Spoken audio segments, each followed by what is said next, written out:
उद्धव ठाकरेंनी मुलाच्या डोक्यावर हात ठेवून खरं सांगावं, कदमांचं ठाकरेंना आव्हान. बाळासाहेबांच्या पार्थिवाचा छळ केल्याच्या दाव्यावर रामदास कदम ठाम.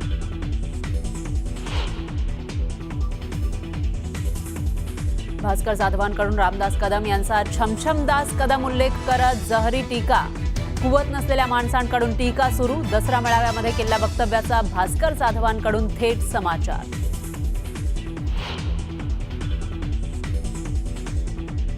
सरकारनं उद्या बोलावली ओबीसी संघटनांची बैठक. हैदराबाद गॅझेटच्या GRला विरोध करणाऱ्या संघटना. विजय वडेट्टीवार राहणार उपस्थित, तर ओबीसी महासंघ बैठकीला जाणार नाही.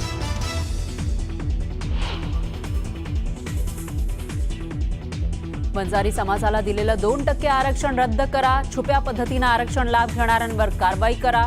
मनोज जरांगेंची मागणी.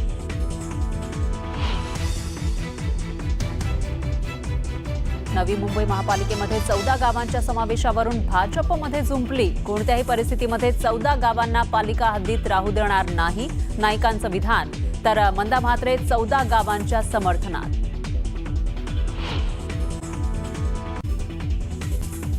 आणि सोलापुरातील चिंचोली MIDC मधील कंपनीला भीषण आग. जीवितहानी नाही. आग विझवण्याचे शर्थीचे प्रयत्न.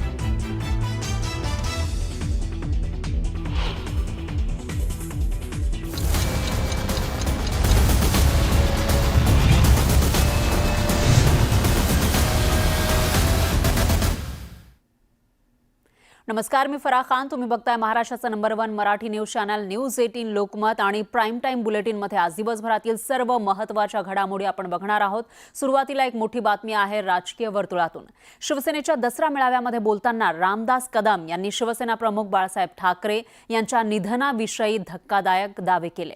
कदम यांच्या या आरोपानंतर ठाकरे पक्षाच्या नेत्यांनी संताप व्यक्त केलाय. तर रामदास कदम यांच्या आरोपांमध्ये तथ्य नाहीये, ते आरोप तथ्यहीन ठरवलेले आहेत. दरम्यान या वक्तव्याची राजकीय वर्तुळामध्ये जोरदार चर्चा आहे. रामदास कदमांचा गंभीर आरोप. 2 दिवस शिवसेना प्रमुखांची बॉडी का ठेवली होती उद्धवजींनी? काय अंतर्गत चाललं होतं तुमचं? ठाकरे पक्षाकडून जोरदार पलटवार. आता यांच्या तोंडामध्ये कुणी जर शेण कोंबला असेल भीतीपोटी आणि ते आता उगाळत असेल तर तुम्ही काय करा? कदमांच्या आरोपानंतर रंगला सामना. 2 दिवस शिवसेना प्रमुखांची बॉडी का ठेवली होती उद्धवजींनी? तुम्ही काय अंतर्गत चाललं होतं तुमचं? आम्ही खाली बसलो होतो. 8 दिवस आम्ही मातोश्रीच्या बाकड्यावर मी झोपलोय. 8 दिवस मातोश्रीच्या बाकड्यावर झोपलोय. सगळं कळत होतं. पण हे सगळं कशासाठी? कोणतरी सांगितलं बाळासाहेबांच्या हाताचे ठसे घेतले होते. ठसे मग ठसे कशासाठी घेतले होते? काय नेमकं होतं? शिंदेच्या शिवसेनेचे नेते रामदास कदम आणि उद्धव ठाकरेंच्या शिवसेनेतील वादाला आता गंभीर वळण लागले. कारण उद्धव ठाकरेंवर शिवसेना प्रमुखांच्या पार्थिवाची अवहेलना केल्याचा आरोप कदमांनी केला. त्यामुळे दोन्ही शिवसेनेत वादाचा भडका उडाला.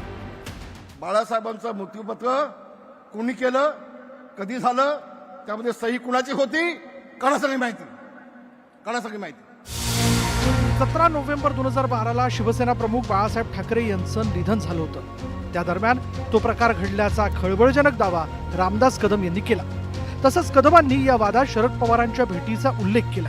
दरम्यान भाजप नेत्यांनीही रामदास कदमांची री ओढली आहे. शरद पवार साहेबांचं त्यावेळेला वक्तव्य असं होतं, अरे मिलिंद, का त्यांच्या बॉडीला त्रास देतोय उद्धव?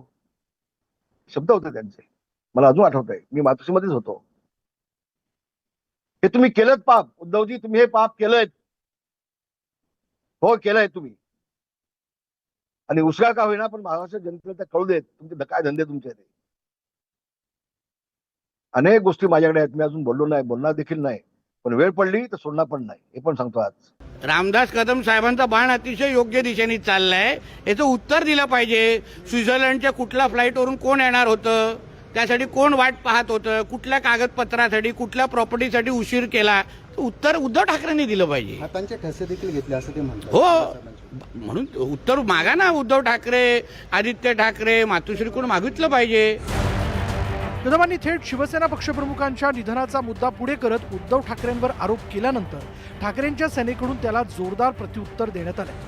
ठाकरेंच्या शिवसेना नेत्यांनी शेलक्या शब्दात रामदास कदमांच्या आरोपांचा समाचार घेतला. आम्ही मातोश्रीवरती होतो. बाळासाहेबांच्या पूर्ण आजारपणामध्ये आम्ही तिथे होतो, शेवटपर्यंत होतो.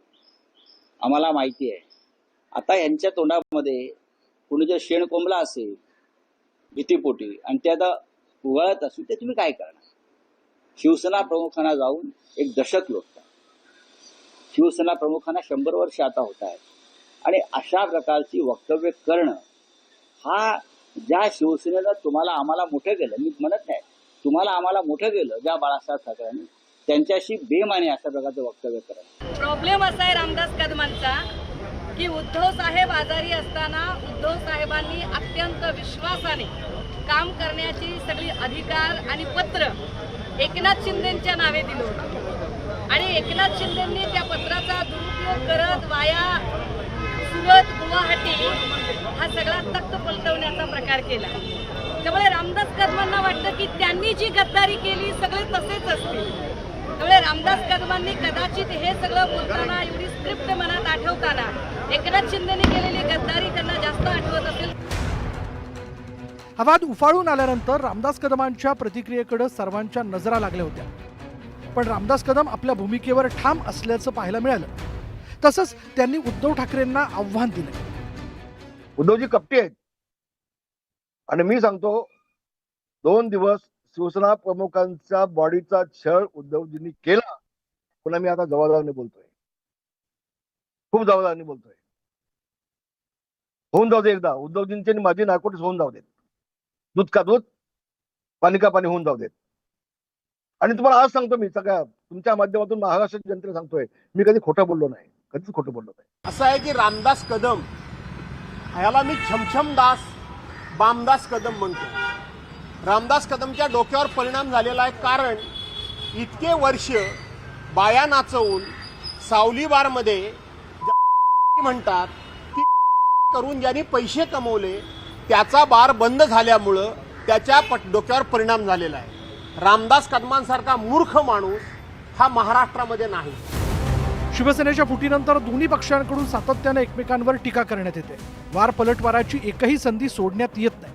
मात्र आता रामदास कदम यांनी थेट बाळासाहेब ठाकरेंच्या निधनावरनं आरोप केल्यानं या वादाला वेगळं वळण लागलंय. Bureau report, news 18 Lokmat.